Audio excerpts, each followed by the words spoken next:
Hello, welcome to another video by Moxie Marine. In this video I'm going to be installing an oil pan on a Gen 4 engine.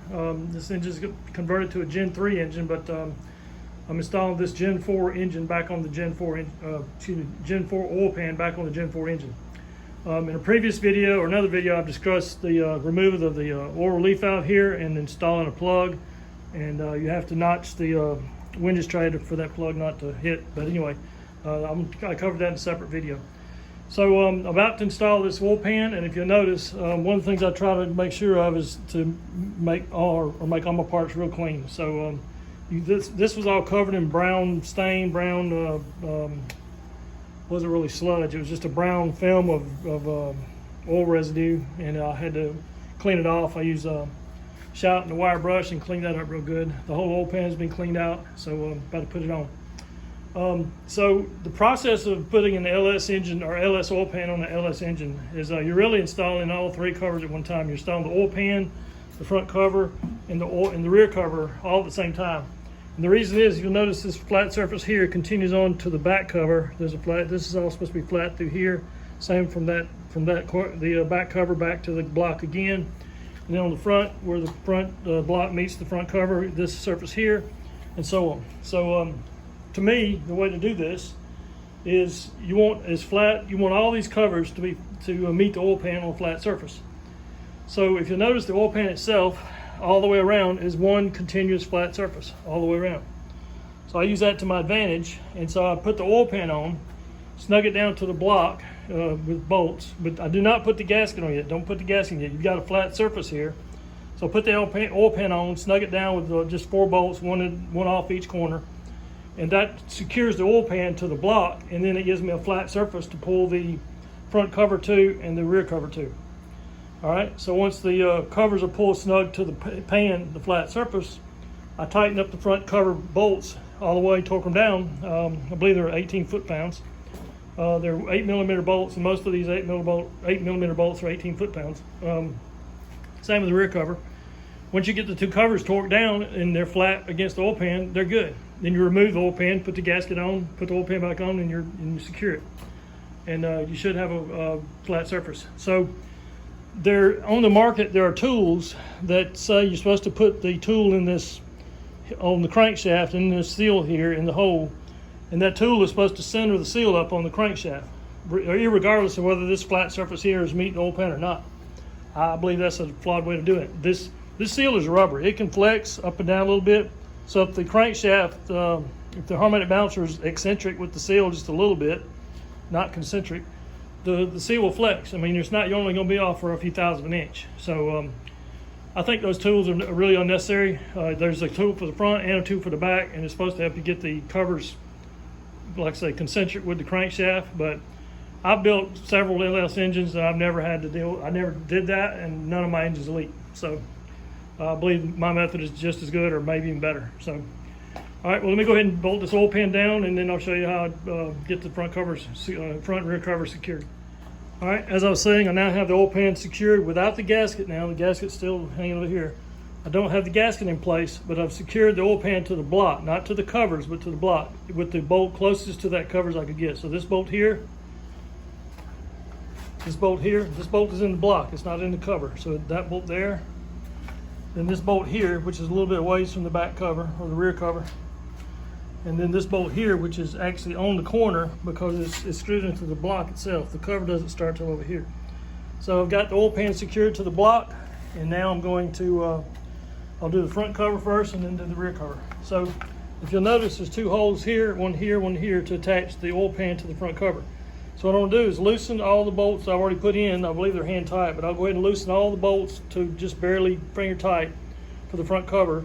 Put 2 bolts in here, 2 oil pan bolts, snug those up. That'll pull the front cover to the oil pan, and then come back and tighten these bolts, and then I'll remove the oil pan bolts. So, because I'm not ready to put the oil pan on yet, I'm just securing the covers, and then I'll come back, put the gasket on, and secure the oil pan. Okay, as I was saying, so I'm using 2 oil pan bolts, one here and one here. These are actually screwed into the front cover now. I've got all the front cover bolts just barely finger tight.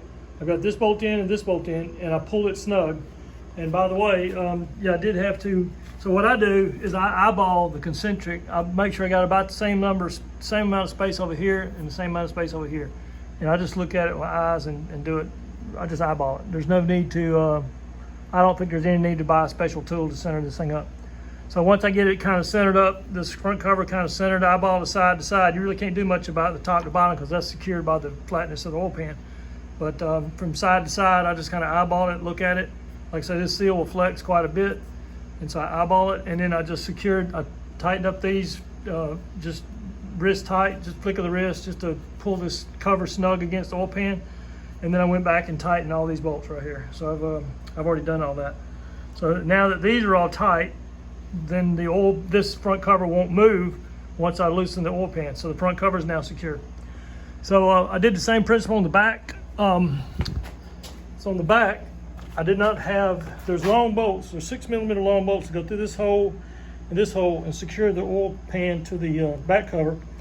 But I misplaced those long bolts. I'm gonna have to order some. But I just pulled two 6mm short bolts, short nuts, or short bolts I had out of another, actually out of the front of this engine where I would put the cam sensor on. And I've moved them here temporarily. So I pulled those, I tightened those up. So as far as the back, the seal's already in, it's already on the crank, so it's pretty much already centered. It's concentric. So I tightened this up, just about barely finger tight. Well, I used a special, I had to use this flexible carburetor adjusting tool. It flexes to get this thing in there to be able to tighten those up. So I tighten about, just a flick of the wrist to get them tight. And then, so now the front cover's pulled up. Now I'm gonna go back in and tighten up all the rear cover bolts, torque them down, and then remove these two short screws and the rear cover will be done. All right, I'm gonna go and do that now, tighten up this rear cover and get it secured. Then I'll take the oil pan back off and put the gasket on and secure it.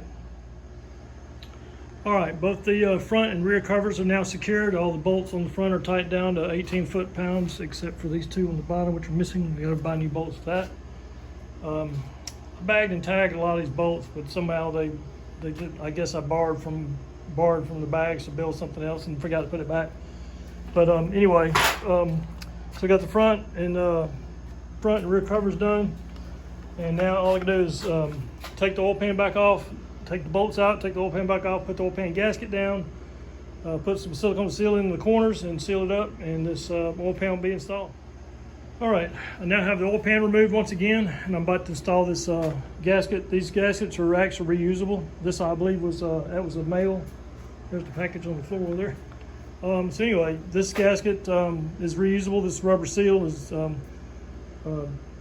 it compresses, but the metal backing doesn't. It prevents the rubber gasket from being too compressed and squeezing out. So it's a pretty cool design of these gaskets. So what I do is I put just a little bit of silicone on each corner. This is black silicone because it's oil resistant. This is not ultra gray. What do they call it? Ultra black. It's Permatex Ultra Black, and it's more oil resistant than any of the other silicones.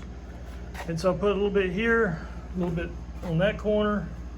And again, this gasket, there's a rubber seal right here that goes this way, and it jumps that gap right there. So it's already sealed pretty good. But I just like to put a little bit of silicone just for a little extra insurance. So you don't have to, I only do it on this side. I don't do it on the oil pan side because the oil pan's flat. No, there's no break in the oil pan. So only do it on the side where there's a gap between the rear cover and the block. So we're going to place this gasket in place and then set the oil pan down and torque it down, and the oil pan will be installed. Okay, the oil pan is now installed. I've got all the bolts. There's 13 of them on the 13 of these M8s, and there's 2 M6 on the back that I haven't installed yet because I don't have them. I got to order them. They go here and here. But like I said, I pull the rear cover up snug with the oil pan, tighten the rear cover down, so it should be good. So the oil pan is now installed, and it's next to flip over and do the top of this engine. But I just want to make a comment. You're supposed to align this oil pan. There's supposed to be a procedure where you align this oil pan on the engine, and what you're doing is you're supposed to take your bell housing and set it against the block, bolt it to the block, and then the belt in the car or truck, apparently the bell housing bolts to the oil pan here and here. But this is going in a boat, and that bell housing doesn't have attachments to bolt here and here, so I'm not worried about it. This oil pan, as far as I'm concerned, is aligned. So okay, this oil pan's done. It's now time to flip this engine over and do some work on the top end. And that wraps up the oil pan installation video. And thanks for watching. Subscribe to my channel and hit the like button. It's supposed to help me out.